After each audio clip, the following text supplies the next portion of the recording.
Salut et bienvenue sur le podcast d'Expat Families. Aujourd'hui, on retrouve Manu au micro, une maman à la tête d'une famille française vivant à Luxembourg City, au Luxembourg. Elle nous explique les raisons qui l'ont poussée à venir s'installer là-bas, mais elle nous fait également découvrir un si petit pays qu'on pense connaître mais qu'on ne connaît absolument pas. Je vous souhaite une excellente écoute et je vous laisse avec la suite. Salut Manu. Salut. Merci de vouloir prendre un peu de temps pour témoigner sur le podcast. Avec plaisir. Écoute, comme d'accoutumé maintenant, je vais te demander de te présenter, de nous dire qui tu es, où est-ce que tu habites et de qui est composée ta famille. Alors, mon prénom, c'est Emmanuel. Tout le monde m'appelle Manu. J'habite à Luxembourg depuis 2005, si je ne me trompe pas. Donc, ça va faire presque 15 ans. J'ai terminé mes études à Luxembourg et depuis tout ce temps, donc entre-temps, j'ai rencontré mon mari et depuis, nous avons eu 2 enfants. Ok. En fait, c'est marrant, ça me stresse parce que j'imagine que tu parles de la ville et pas du pays. Et genre, quand tu dis j'habite à Luxembourg, t'as envie de rectifier la personne, genre on dit au Luxembourg. Alors, j'habite au Luxembourg, à Luxembourgville. À Luxembourg. Voilà. Faut parler de Luxembourgville, exactement. Comment ne pas être un pays confus déjà qu'il est petit, alors... Oui, pour ceux qui ne savent pas où est Luxembourg, donc ce n'est pas le Benelux, parce que souvent j'ai des clients qui m'envoient une carte de la Belgique, des Pays-Bas et du Luxembourg, et donc je dis non, c'est juste la toute petite partie en bas à droite. Donc Luxembourg, voilà, c'est coincé entre l'Allemagne, la Belgique, la France et les Pays-Bas. En gros, 15 minutes pour fuir le pays, que ce soit en bas, à gauche, à droite, et à peu près 1 heure pour fuir le pays par le haut, parce qu'il n'y a que des petites routes. Mais alors, ça tombe bien, ça nous fait une belle transition. Comment t'as atterri là-bas ? Très bonne question. J'avais jamais mis les pieds au Luxembourg, mais en faisant mes études, donc moi j'ai fait mes études à Strasbourg, mes études de droit, et au moment de postuler pour des masters, voilà, il y en avait un qui m'intéressait à Luxembourg, c'était un master en contentieux européen. Donc voilà, j'ai postulé. J'avais surtout l'idée, c'était pour moi de rester à Strasbourg, mais j'ai été prise partout sauf à Strasbourg. Donc le message était clair. Voilà, le message était clair. Donc je suis partie à Luxembourg, ce qui finalement n'était pas très très loin pour moi parce que je suis originaire de Reims. Et donc Reims-Strasbourg ou Reims-Luxembourg, c'est la même distance. Et même d'ailleurs Strasbourg-Luxembourg, c'était 2 heures de route aussi. Donc c'était pas très très loin et c'était un nouveau pays. Donc on va dire un nouveau challenge. D'accord. Tu veux nous rappeler quelle langue ils parlent là-bas ? Au Luxembourg, alors ils parlent luxembourgeois. C'est une vraie langue, contrairement à C'est vrai ? Oui, contrairement à ce que plein de gens pensent. Le luxembourgeois est une vraie langue.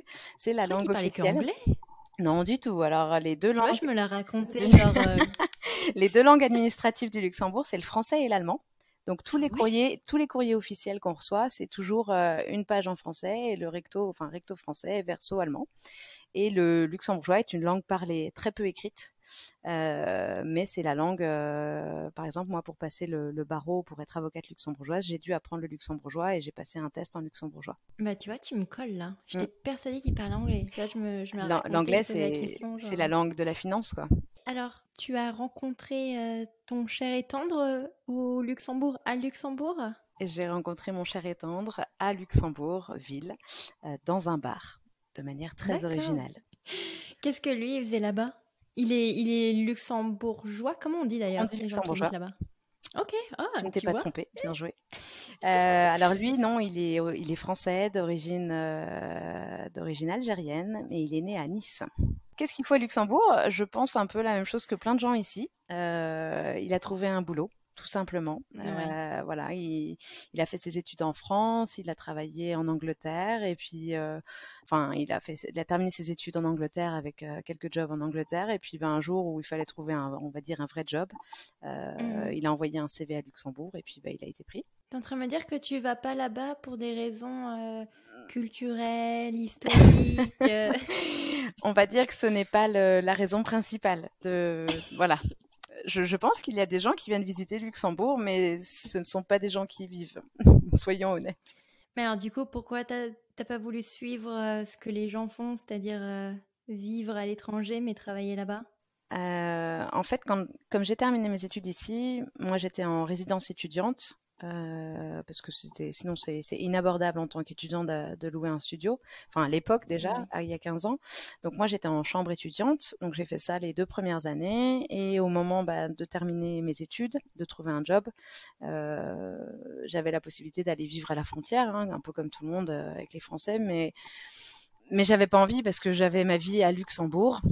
Enfin, au Luxembourg, à Luxembourgville. Et du coup, les salaires aidant, on va dire, je me suis permise de louer un studio à Luxembourgville. Donc je suis restée à Luxembourgville et puis quand j'ai rencontré mon futur époux, on a emménagé ensemble, on a pris un appart à 2, donc ça allait très bien. Puis après, on a investi. Ouais, trop bien.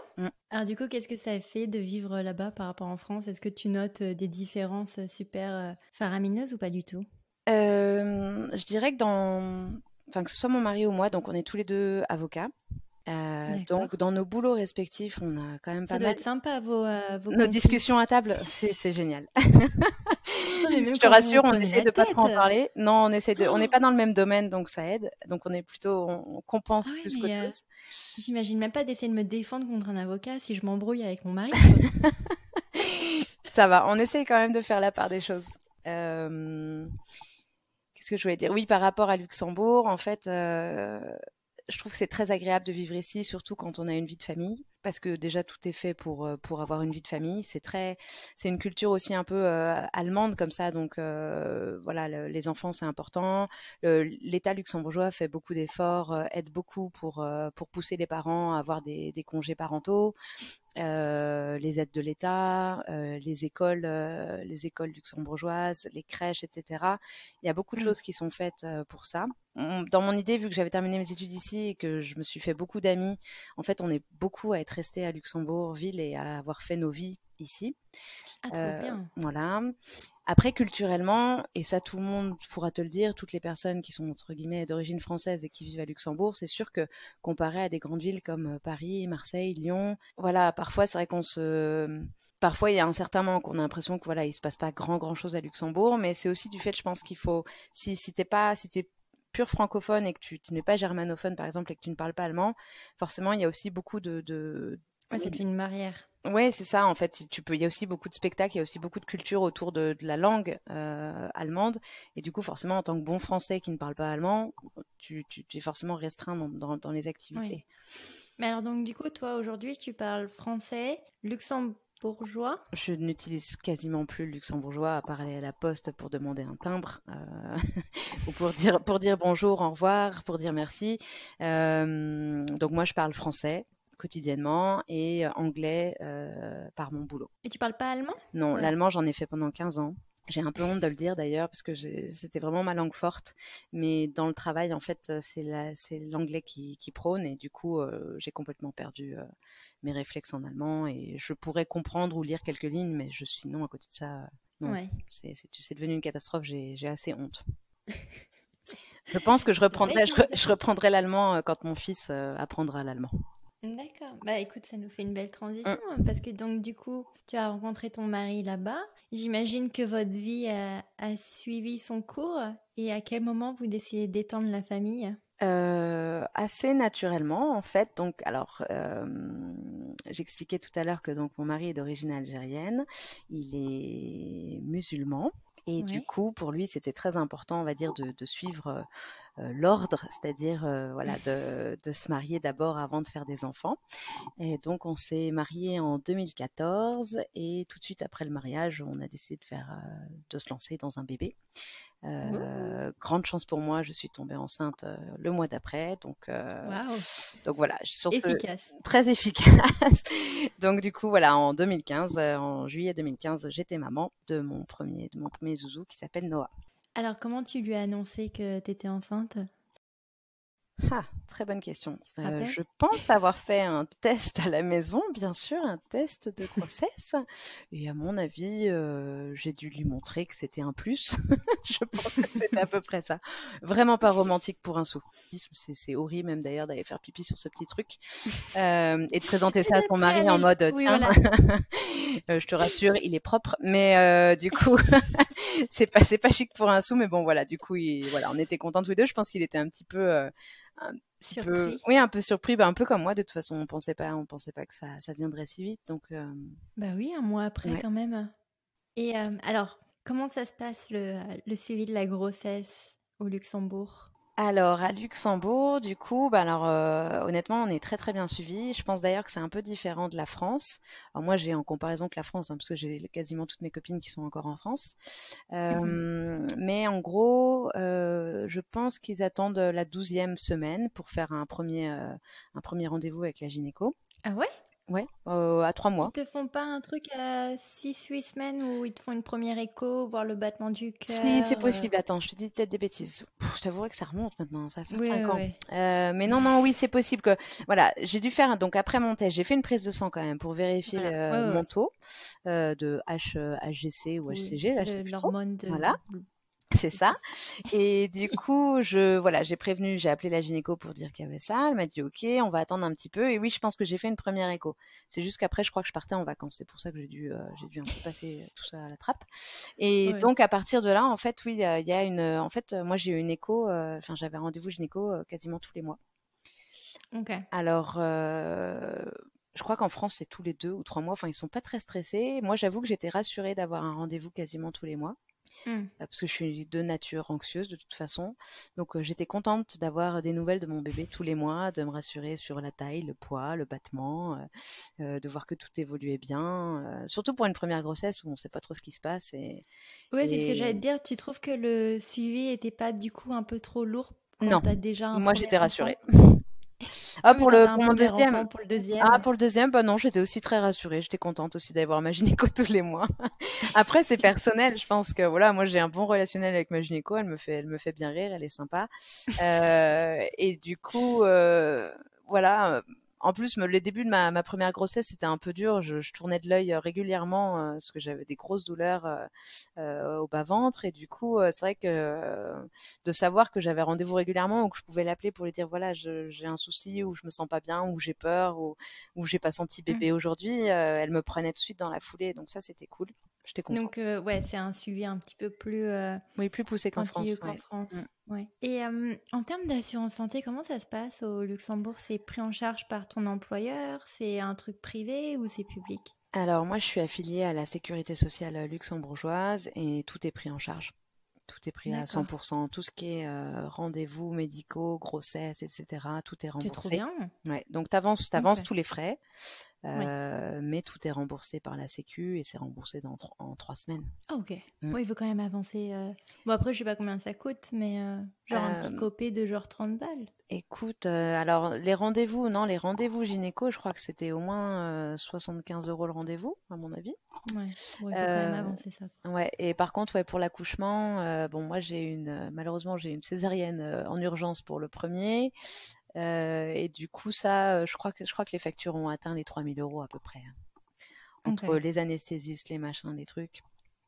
C'est bien, Mm. c'est le prix de normal, entre guillemets, d'un accouchement aux Ah US. oui?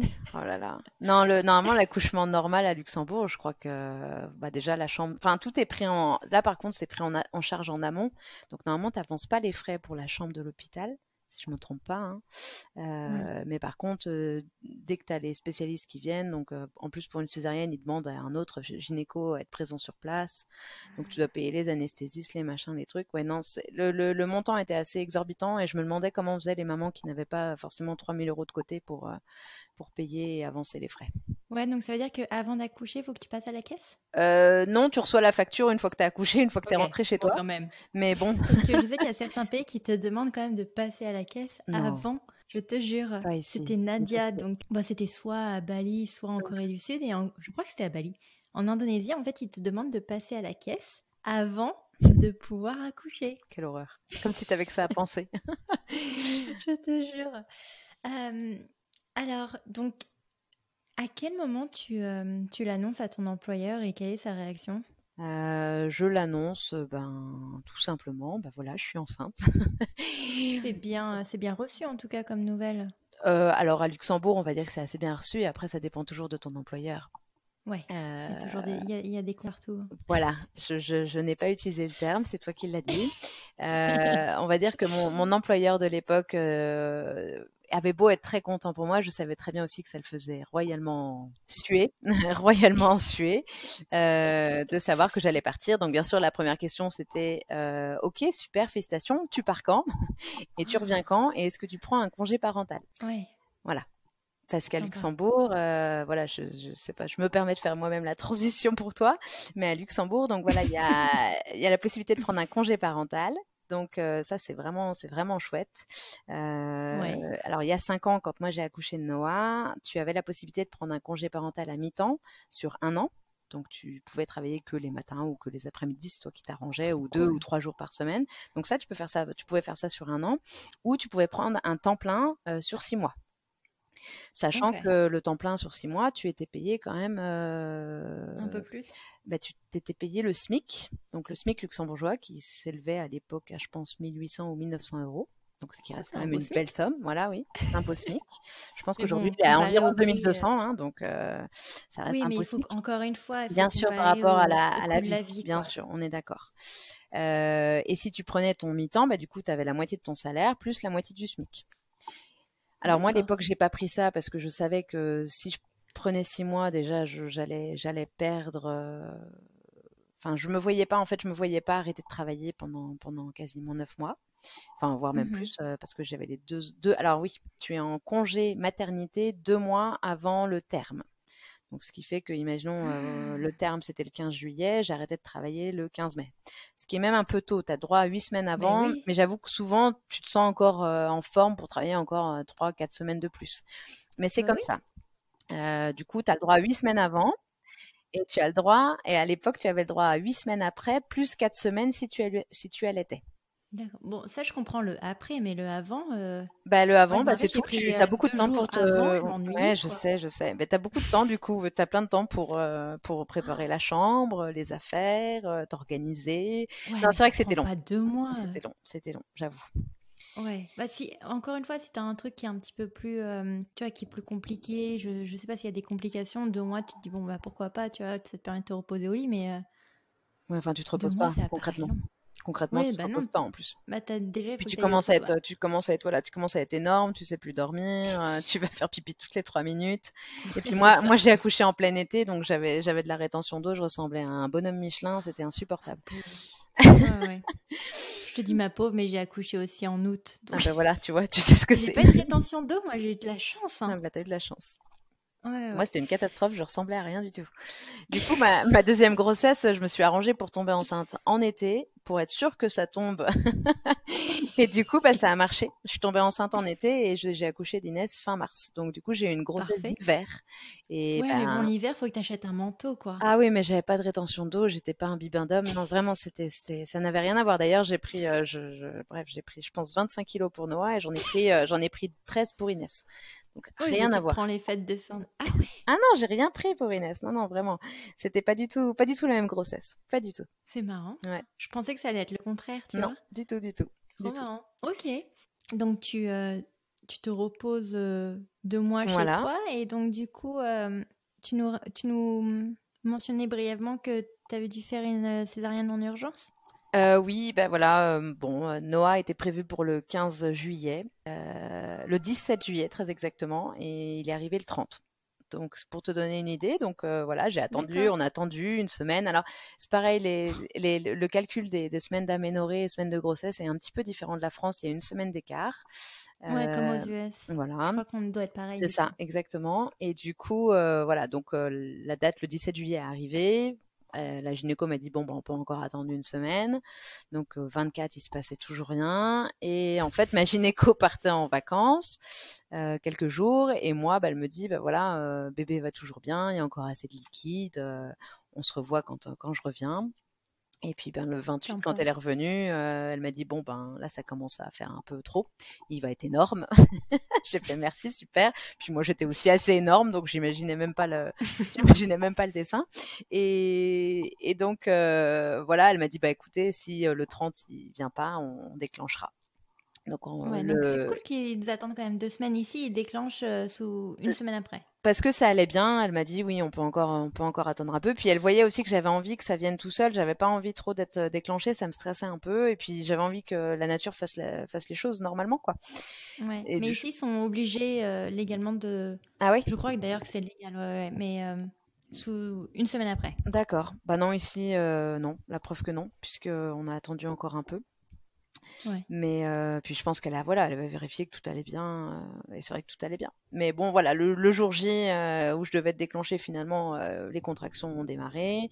J'étais, voilà, le matin, à 2 heures du matin, on me posait ma perf, et puis à 8 heures du matin, tout allait bien, mais sauf que, à un moment donné, non, ça n'allait plus, le col ne s'ouvrait plus, et bébé ne descendait pas.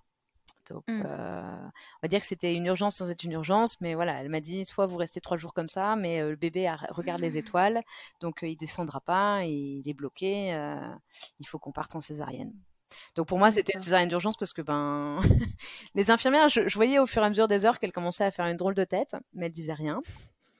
Ouais. Et puis moi j'étais un peu shootée, donc je faisais peut-être pas trop attention à tout ça. Mais c'est vrai que quand la gynéco est arrivée, elle a dit bon c'est mort, il descendra pas, hein, il faut qu'on y aille. Là pour moi c'était une urgence parce que je m'attendais pas du tout à une césarienne et puis la grosse déception Ouais. d'un coup, quoi. Ouais, parce que tu tenais absolument à Ah oui, faire un un accouchement accouchement par par voie voie basse. basse, enfin un truc normal.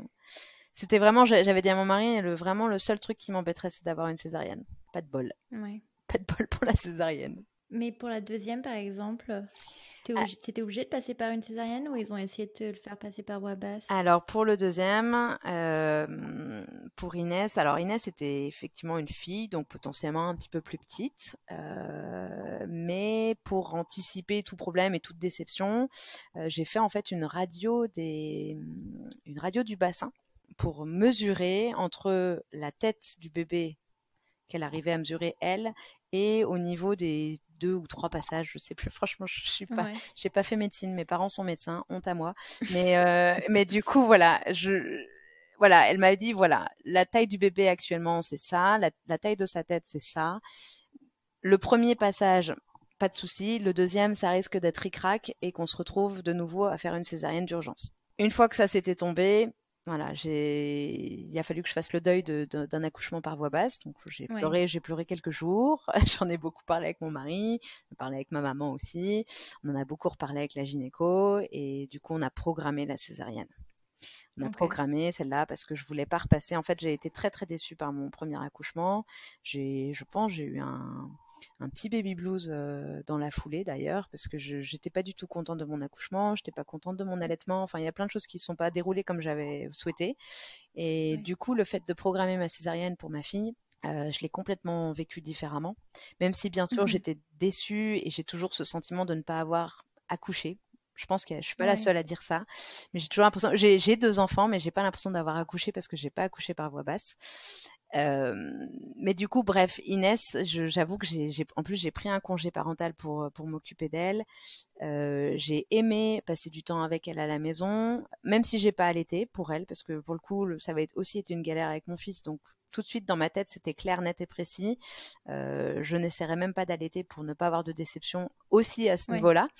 Et du coup, j'avoue que non, j'ai complètement vécu différemment mon deuxième accouchement et je ne regrette rien, sauf Mais je crois cet que c'est ce accouchement qu'ils par voie basse. expliquent, c'est que le postpartum, c'est tu fais le deuil de tes expectations et Mm, de la réalité, quoi. mm, mm. Et ouais, tu t'imagines, tu fantasmes sur un truc qui en fait n'est pas la réalité. C'est Donc ça. Mais je pense que c'était ça. nécessairement, avec la descente d'hormones, c'est un Ah, beau cocktail, quoi. ah, mais Noah, c'était horrible. Je pense que je pleurais quotidiennement. Je pense que j'ai pleuré quotidiennement pendant 3 mois. Je me reconnaissais pas. Je suis pas du tout quelqu'un qui. Alors oui, je peux être gens qui rient, gens qui pleurent. Je peux être vite dans les excès dans l'un ou dans l'autre, mais je suis quelqu'un de joyeux à la base et je me reconnaissais pas. Je me trouvais horrible. J'étais là, mais pourquoi je pleure tout le temps? Pourquoi je suis triste? Pourquoi ça va pas? Mm. Et en fait, j'ai repris le boulot et j'avoue que je pense que c'est d'avoir repris le boulot en tant que mère indigne. J'avoue, j'ai mis mon enfant à 3 mois à la crèche, mais moi j'ai repris le boulot et du coup, ça m'a permis de reprendre le dessus. Ouais. Alors que Inès, elle est allée à la crèche, elle avait 7 mois et j'étais contente de reprendre le boulot, mais sans plus, parce que j'étais contente de m'occuper de mes enfants. Donc comme quoi, Mais alors pour Noah, t'as pas pris le congé Du tout. parental J'ai rien qui pris. t'offre? J'ai Ok. rien pris parce que 6 mois pleins, c'est ce que je te disais, c'était psychologiquement, je me voyais pas ne pas travailler pendant 9 mois. Et puis finalement, Ouais. ça s'est bien goupillé parce que j'avais vraiment besoin de reprendre une vie sociale, de retourner au travail et de pas être constamment avec mon bébé à la maison 24/24 parce que ça m'angoissait.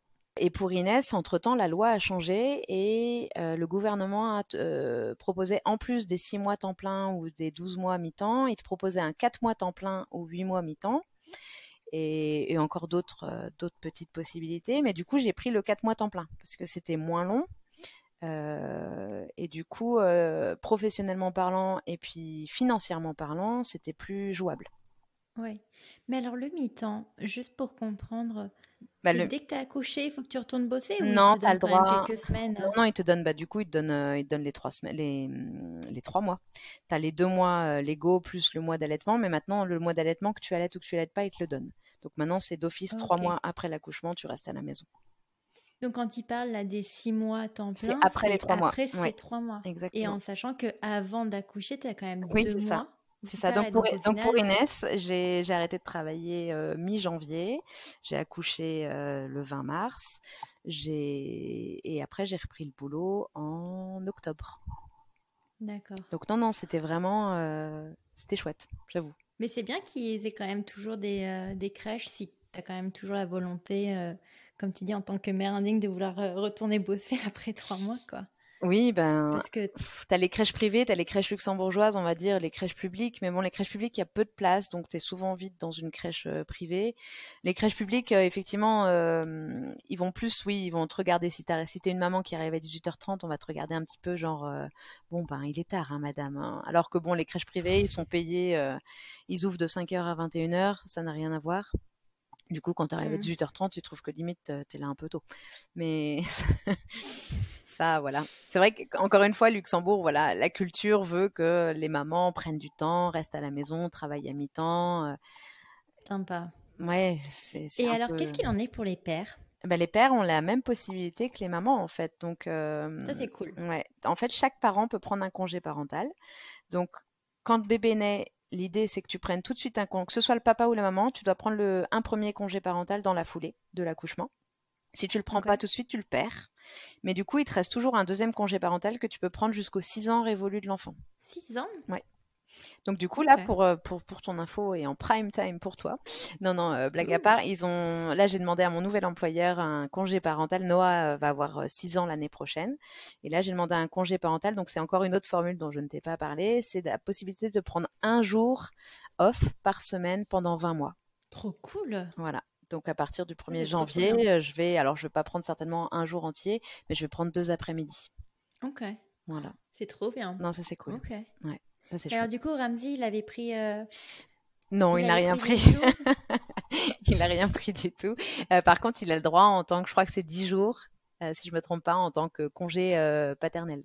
Enfin, voilà, c'est ça pour les papas. Il avait le droit à 10 jours off par naissance. Mais je croyais qu'ils avaient le même congé Oui, en parental. plus, tu peux prendre aussi, là, je te parlais juste les 10 jours pour autour de l'accouchement. Après, il peut prendre un congé parental, mais voilà, pour Inès, moi, je l'ai pris tout de suite. Donc, Ramsey pourrait prendre un congé parental aussi jusqu'aux 6 ans révolus de Inès.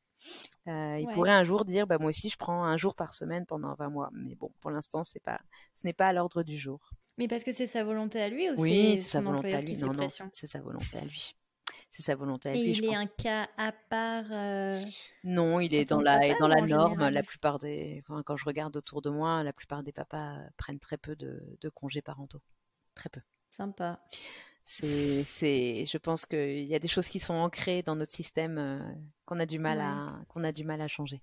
Mais je suis sûre que ça va évoluer tout ça. Enfin, j'ai l'impression que de plus en plus de gouvernements, que ce soit le Luxembourg ou d'autres pays, font quand même de plus en plus d'efforts pour que les papas prennent part à la vie familiale et prennent du temps pour leurs enfants. Oui, c'est ça. Est-ce que tu penses que c'est l'employeur qui fait un peu de pression et du coup il y a une pression sociale pour le père à pas prendre un congé ou est-ce que tu penses que c'est la volonté Non, je des pense que c'est pères à plus se que dire c'est pas bon, encore rentré, c'est pas encore ancré dans les coutumes que le papa prenne du temps pour rester à la maison. Je pense que c'est encore ouais, ancré dans la tête des gens que le papa, il est là pour aller travailler et ramener de l'argent pendant que maman s'occupe des enfants, fait à manger, les courses, etc.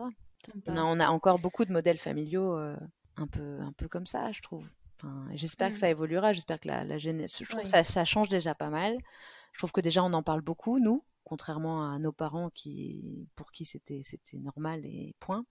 Et je pense que la future génération, enfin moi j'essaie de beaucoup pousser, enfin je demande à mon fils de beaucoup participer dans tout quoi. Non mais pour moi il faut qu'il sache bon, faire à manger, il est trop petit mais il vient m'aider à trier le linge, il va m'aider à ranger, enfin faire les courses. Maman, maman, elles sont où mes chaussettes? Tu lui réponds, est-ce que tu as regardé? Je lui dis dans ton placard mon chéri et il y va. Ouais. Mais à la limite, il faut même pas lui répondre qu'elles sont dans son placard. Ouais, Il est après... censé le savoir. Tu vois, sinon tu fais comme le père, quoi. Non, le père, il va me dire, ma chérie, il n'y a plus de chaussettes dans mon placard. Ce sera plutôt ça, non? Combien de temps tu restes à l'hôpital après avoir accouché, dans ton cas, après une césarienne? Pour une césarienne, normalement, je crois que c'est 4-5 jours.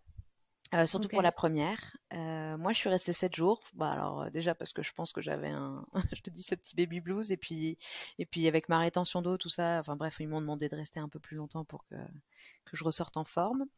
Et par contre, pour Inès, le fait que ce soit programmé et que je me sente mieux et que dans ma tête, ça allait mieux aussi, je suis sortie au bout de, le quatrième jour le matin. Une fois que tu sors de l'hôpital, est-ce que tu as des services qui viennent à la maison pour, je sais pas, si tu veux, tu peux par avoir, exemple pour l'allaitement, tu veux avoir tu peux avoir conseillère de effectivement lactation? une conseillère, enfin une sage-femme qui vient à domicile. Donc il y a une ordonnance qui est fournie par ta gynéco et du coup tu peux avoir l'aide d'une sage-femme qui vient, je crois, 10 fois dans les semaines qui suivent. Donc c'est à toi de voir avec la sage-femme. En tout cas, il y a 10 séances qui sont prises en charge par la Sécu. Trop cool. Et pour Noah, du coup, j'avais fait ça. Quelqu'un était venu. Et pour Inès aussi, parce qu'Inès, elle, pour le coup, elle prenait pas beaucoup de poids, elle était pas très grosse. Donc, du coup, j'étais rassurée d'avoir quelqu'un qui vienne la voir régulièrement pour vérifier son poids et son évolution. Toi, t'as de la famille qui est venue en renfort pour t'aider pendant ces 3 mois toute seule? Alors, j'ai ma maman qui travaillait encore. Du coup, c'était compliqué. Pour Noah, en plus, elle avait prévu des congés aux alentours de la naissance, enfin, du terme, sauf que Noah étant arrivé 15 jours plus tard, c'était tombé à l'eau. Donc non, j'étais un peu toute seule pour Noah. Ma belle famille habite à Nice et puis mes beaux-parents sont un peu plus âgés aussi, donc c'était compliqué. Et puis je sais pas, dans mon esprit, je voulais être tranquille avec mon bébé au début, découvrir par moi-même avec mon mari, etc. Puis en fait, pour Inès, ça a été complètement, comme je l'ai pas très bien vécu. Pour Inès, j'ai dit bon alors, je voudrais que tout le monde soit là, venez m'aider. Et puis finalement, non, c'était beaucoup plus détendu. Bref, je te dis tout ce que j'avais programmé pour mon premier accouchement ne s'est pas du tout déroulé comme je le souhaitais. Donc du coup, je crois que pour Inès, j'avais mis de côté toutes ces lubies et j'avais dit non, alors je voudrais que maman vienne, je voudrais que mes beaux-parents Alors toi, tu me passent. fais à manger, toi, C'est tu ça. me fais les lessives, toi, tu me fais le ménage. Ça n'avait rien à voir, ouais, non. Mais non, après, non, comme je dis, pour Inès, il n'y avait aucun souci. J'ai bien mieux géré que pour Noah. D'une main de fer. Exactement. Et alors, comment ça s'est passé la rencontre entre Noah et Inès? Alors, Noah a vu Inès quand même à l'hôpital. Il était venu voir sa petite sœur. Bon, il l'a regardée, il s'amusait, il la touchait. Puis après, il a dit bon, on passe à autre chose, hein, parce que c'était pas très intéressant à ses yeux. Elle est pas très intéressante. Voilà, ça bouge pas. Voilà. Et non, après, à la maison, non, Noah, j'avoue que pour ça, que ce soit au début ou maintenant, c'est un super grand frère. Il est très attentionné. Sa petite sœur, c'est sa petite sœur. Enfin, il l'adore. Ils se cherchent mutuellement. Ils se demandent où ils sont l'un et l'autre. Le matin, Inès, elle voit Noah, elle crie Noah, Noah, bonjour. Noah, il fait bonjour Inès en mode blasé, mais je sais qu'il adore sa sœur. Donc non, ils sont vraiment choupinous les deux. Et puis j'avoue que bon, bien sûr, on a eu quelques petites crises au début de jalousie, je pense. Et même encore aujourd'hui, quand on a le malheur de dire à Inès, oh, c'est bien, t'as réussi à faire ça, parce que pour nous, c'est nouveau pour elle. Noah se vexe et dit, oui, mais moi aussi, je sais le faire, maman. Je dis, oui, mais je sais, mais toi aussi, on s'est extasié quand tu le faisais. Mais voilà. Mais bon, je pense que c'est normal dans une fratrie. C'est normal. Alors, à la maison, vous avez instauré quelle langue? Le français. Mon mari, au début, pour Noah, lui parlait un peu en arabe aussi, parce qu'il parle arabe. Mais la langue forte pour mon mari, comme il est né en France il a beau parler arabe, sa langue forte, c'est le français. Donc du coup, le français Ouais. a pris le dessus. Mais est-ce que il y a des gens de sa famille, par exemple, qui parlent que arabe? Non, alors pas que arabe, ses parents parlent Ouais, donc français d'accord. sans souci. Après, voilà, ma belle-mère, elle est un peu déçue que mon mari ne transmette pas toutes ses connaissances linguistiques, on va dire. Mais Noah connaît quelques mots en arabe, mais il parle, voilà. Et quand nous, on essaie de se parler pour que les enfants ne comprennent pas, surtout Noah, puisque Inès est encore un peu petite, mais on se parle en anglais. Au moins, on est sûr que Noah comprend pas. Donc pas de luxembourgeois? Pas de luxembourgeois pour nous, parce que ni mon mari ni moi ne parlons couramment luxembourgeois. Par contre, Noah parle luxembourgeois. À cause de l'école, j'imagine. Exactement, il est dans le système luxembourgeois depuis 2 ans maintenant. Et voilà, lui, il est en immersion totale luxembourgeois et régulièrement, il a des petites, oui, il nous sort des phrases en luxembourgeois, des bribes ou des chansons qu'il a appris. Alors, vu que j'ai des connaissances en allemand et que j'ai appris le luxembourgeois et que j'ai peut-être été un petit peu plus, on va dire, attentive aux cours que mon mari, je suis à même de répondre ou de comprendre Noah. Par contre, on en a très clairement discuté avec les maîtresses. Il est essentiel que Noah parle français à la maison et qu'il parle luxembourgeois à l'école. Il faut vraiment qu'il arrive à faire la différence. Mais à l'école, enfin, tu penses qu'il leur parlerait au moins 2 langues aux enfants, non? Il parle en luxembourgeois d'office. Après, s'il voit que les enfants ne comprennent pas, il leur parle dans leur langue maternelle. C'est ça Oh la vache, le... c'est-à-dire que les Oui. maîtresses, elles doivent parler au moins 3 langues? Elle parle allemand, luxembourgeois, français, Français? anglais. Oh la vache. Le portugais, je Ah dirais ouais? pas, mais en tout cas, oui, l'anglais. Mais c'est ça la richesse du Luxembourg, c'est que les gens au Luxembourg, ils ont beau être un petit pays, ils parlent honnêtement, tous les gens, toutes les personnes que je connais qui sont d'origine luxembourgeoise et les gens qui sont allés dans le système luxembourgeois parlent 4 langues couramment aujourd'hui. Alors peut-être qu'elles savent pas toutes les écrire correctement, mais le parler, il n'y a aucun souci. Mes collègues luxembourgeois parlent français, luxembourgeois, allemand, anglais couramment. Oh la vache. Mm. C'est comme les Néerlandais. Oui, C'est oui. assez incroyable. Ouais, ils sont impressionnants. Puis eux, ils ont zéro accent surtout. Parce que les Luxembourgeois, ils ont un accent. Ah ouais? Ouais, ouais, Il ouais. est comment? Je ne dirai rien sur ce podcast. Est-ce que tu dénotes des différences culturelles au sein de ton couple avec l'éducation de tes enfants? Alors, culturellement, non. Je dirais qu'on est quand même tous les deux français, de culture française. Après, effectivement, Ok. de religion, mon mari est donc musulman, plutôt pratiquant. Mhm. Du coup, quand on a décidé d'avoir des enfants, on a beaucoup parlé de la religion, quel impact ça aurait sur nos enfants, sur notre couple, etc. Bah, de toute façon, notre couple, de toute façon, on l'avait dit dès le départ, hein, notre couple, si on respectait pas chacun nos cultures, nos valeurs, ça fonctionnerait pas. Donc moi, je savais que Ramzi était musulman, Ramzi ne boit pas d'alcool, fait le ramadan. Moi, je bois de l'alcool, je mange du cochon. Autant te dire que si tout ça n'avait pas, s'il respectait pas ça, et si moi je respectais pas le fait qu'il soit pratiquant, ça n'aurait pas pu fonctionner. Donc, Mhm. pour le mariage, il n'y a eu aucun souci, etc. Et quand on a décidé d'avoir des enfants, on s'est posé les questions de comment on allait élever nos enfants, dans quelle culture, dans quelle religion. Euh, et le choix était assez simple, c'est-à-dire qu'on a dit, voilà, les enfants ne mangeront pas de porc. Moi, j'étais d'accord avec ça. C'est pas Euh, plus mal, hein. voilà. Après, j'ai dit voilà, c'est comme s'ils étaient, enfin, c'est comme s'ils avaient une intolérance, on va dire. Bref, du coup, j'ai dit ok, ils mangent pas de porc. Par contre, ils mangent pas halal parce que j'avais pas envie qu'à l'école ou quoi que ce soit, ils mangent plus que des légumes parce que c'était pas halal ou ce genre de choses. Et le ramadan, alors? Parce Voilà. qu'entre le carême et le ramadan, comment vous Le mangez? carême, déjà, je ne fais pas le carême. Moi, je suis pas très pratiquante, soyons honnêtes. Ouais. Je l'étais petite, j'avoue. Maintenant, je le suis plus trop. Et mon mari, bah, c'est tout. Quand il y a un mois de Ramadan, il y a un mois de Ramadan. Mon fils, maintenant, comprend tout à fait ce que fait son papa. Il dit, ah, bah, c'est Ramadan. Papa, il doit attendre que le soleil se soit couché, etc. Et puis, c'est Il le tout. pratique pas. Non, bah non, Noah, de toute façon, Noah est beaucoup trop petit. C'est pas du tout à cet âge-là Ah, je sais pas du tout. Non, ouais, c'est pas C'est du tout à quoi, cet c'est à âge-là. partir C'est à partir de la puberté. de l'adolescence? La Ouais. puberté, voilà. Et on commence pas par un vrai ramadan, tu commences par quelques heures ou une journée par-ci, une journée par-là, ou généralement, même je crois qu'au début, ils font ça le week-end pour pas que ça impacte sur l'école ou ce genre de choses. Et au fur et à mesure qu'ils grandissent, ils font un peu plus. Puis après, c'est un choix personnel. Encore une Mm. fois, mon mari lui inculquera des valeurs. Soit Noah voudra les suivre, soit il souhaitera pas les suivre. Pareil pour Inès. Moi, j'expliquerai aux enfants que voilà, moi, ma religion, c'est ça, et que moi, on m'a appris ça, et après, ce sera à eux un peu de faire la part des choses. Oui, ils font leur propre Voilà, version. c'est ça. Et alors Noël, par exemple, vous le fêtez? Oui, on fête Noël. Ah, mais mon mari, il prend tous les côtés avantageux Dans la galette des rois. La galette des rois, Noël. Dès qu'il y a des cadeaux, il est là. Pâques. Exactement, des chocolats dans le jardin, mais c'est génial. Il adore. Et du coup, mes enfants, ils bénéficient de tout parce que dès que c'est l'Aïd, il y a aussi des cadeaux. Donc du coup, mes enfants, j'ai l'impression qu'ils sont pourri gâtés toutes les 3 semaines. Mais bon, c'est tout, c'est comme ça. C'est une double Mais alors, culture. vous avez dû aussi avoir le débat de la circoncision. Alors, figure-toi que oui, Noah est circoncis. Ça m'étonne pas. Alors, on en avait parlé au départ. J'avoue que ça me posait pas de problème. Je dis pas que ça me faisait particulièrement plaisir d'imaginer mon fils sur un billard. Par contre, j'avais dit très clairement, ce sera pas la circoncision au bled, au fer, machin là. Je dis, ce sera un vrai truc à l'hôpital, anesthésie, et ce sera dans le service de ma mère, quoi. Parce que comme ma maman est médecin. J'avais dit ce sera fait à cet endroit-là. Et donc du coup on l'a fait. On l'a fait à ses 2 ans, donc un peu avant ses 2 ans.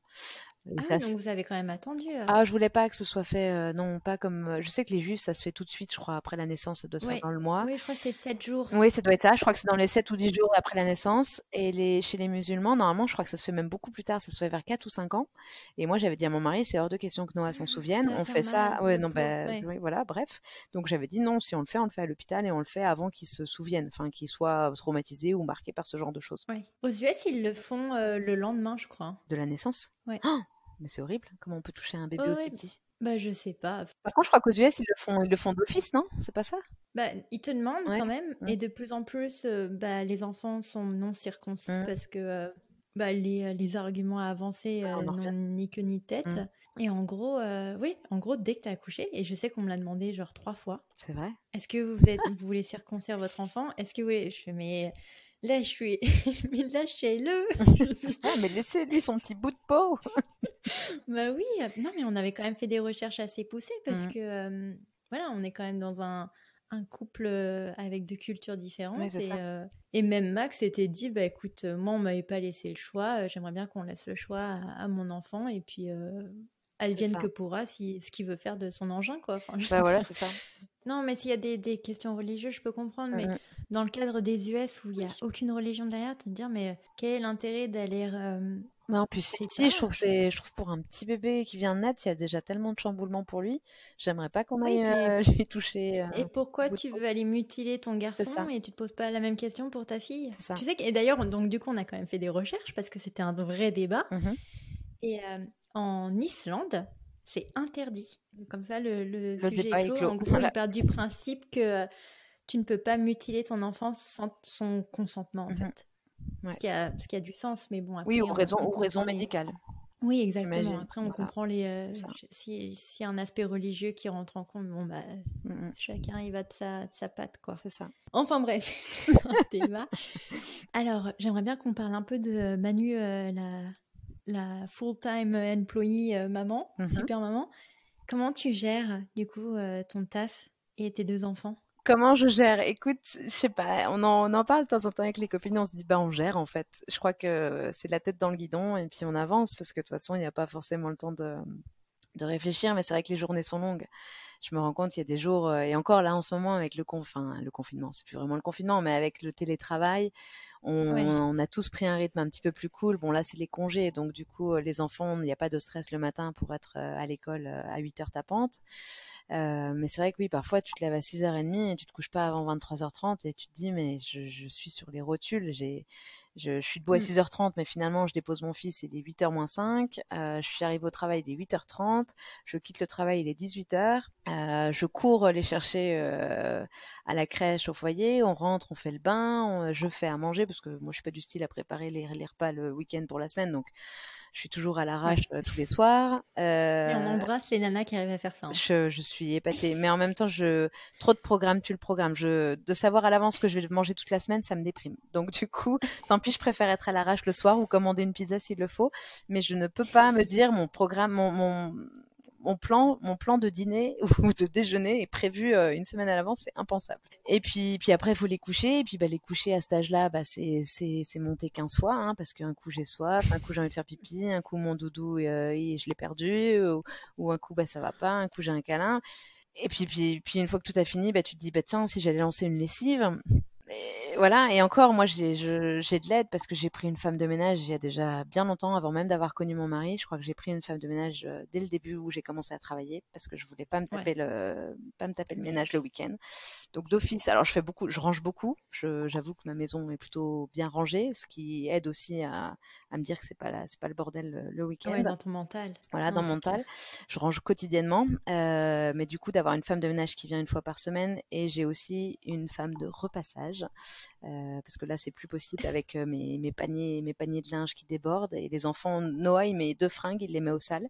Je pense d'ailleurs que son père fait pareil. Il met une fringue 2 heures, elle est sale. Donc du coup voilà. C'est écolo. Non, c'est pas écolo pour un sou, mais des fois je mets le linge dans la machine, je l'étends, et puis il y a quelqu'un qui vient le repasser. Tu repasses toutes tes fringues? Oui, ma femme de repassage repasse tout, oui, quasiment. Mais attends, parce que ton mari il porte des chemises tout le temps? Alors mon mari portait des chemises tout le temps pendant longtemps, et dans son nouveau boulot ils sont plutôt souples là-dessus. Donc en gros il porte des chemises que quand il rencontre des clients. Bah si, il y a ses t-shirts, ses polos. Moi je veux que tout soit propre, tout nickel. Oh la vache, mais tu mets pas tout sur cintre? Non, j'ai été à bonne école, Cindy. J'ai une maman qui a toujours tout repassé et qui repasse encore les slips de mes frères, je crois. La vache. Je vais me faire tuer s'ils entendent ça. Mais du coup, j'ai toujours tout repassé. Même quand je replie un torchon, de me dire que je l'ai pas repassé, ça me fait de la peine. Tu vois. Oh la vache. Ouais, tu te mets une charge mentale. Oui. Oh la vache. Ouais. Bah écoute, c'est marrant. Je me suis jamais posé. Et puis j'ai de la chance parce que le mien, il met pour le coup jamais de chemise. Ah, ça c'est bien. Et non, les chemises maintenant, il les emmène au pressing. Si vraiment il a besoin, il les emmène au pressing. Du coup, ça c'est pas mon problème. C'est lui qui les dépose, qui va les rechercher. Parce que limite étendre le linge, ma pauvre, je pense que c'est aussi beaucoup de boulot, quoi. Oui, bon, la plupart va au sèche-linge. Disons que mes fringues à moi qui craignent un peu vont sur un cintre. Oui, on est d'accord. Après, ses fringues à lui, ça va au sèche-linge. Qu'est-ce qu'on peut te souhaiter pour le futur? Est-ce qu'on te souhaite un 3e enfant, par exemple? Non, toujours pas. Non. Ma belle-mère m'a récemment demandé quand est-ce que j'allais lancer le 3e. Je lui ai dit que ce n'était pas prévu au programme et que le 3e était en face d'elle, à savoir son fils. Et elle m'a dit, mais non, mais ma chérie, un petit peu de courage. Et là, j'ai dit, non, mais là, c'est même plus une question de courage. C'est que je ne peux pas travailler full-time. Je ne peux pas m'occuper de la maison, de mes enfants et de mon mari. Et avoir un 3e. Non. On est très bien. Un chien? Non. Est-ce qu'on te souhaite un animal de un chat compagnie? à la rigueur. Mais j'avoue que j'ai aussi un peu peur de m'attacher et puis d'être bloquée et d'avoir un animal à la maison. Donc pour l'instant, les enfants n'en demandent pas. Ouais. Les enfants les chats, ça va encore. Ouais, les chats, c'est assez indépendant. Moi, j'adore les chats. Oui. Et mon mari est pas très Et puis si t'as une voisine, ça, tu peux quand même partir une semaine, t'as quelqu'un qui vient juste le nourrir une fois par jour, quoi, ça va. Oui, c'est pas faux. Mais bon, pour l'instant, on n'en est pas là. Un chien, c'est plus... Non, un chien, ça, c'est sûr, j'ai peur de toute façon. Écoute, on va quand même essayer de partir sur une note positive. Je te remercie pour ton témoignage. Avec plaisir, c'est très sympa. Et merci de m'avoir donné l'opportunité de raconter ma petite vie. Voilà pour cet épisode, j'espère qu'il vous a plu. Et puis, je vous dis à la semaine prochaine pour un prochain épisode. Ciao!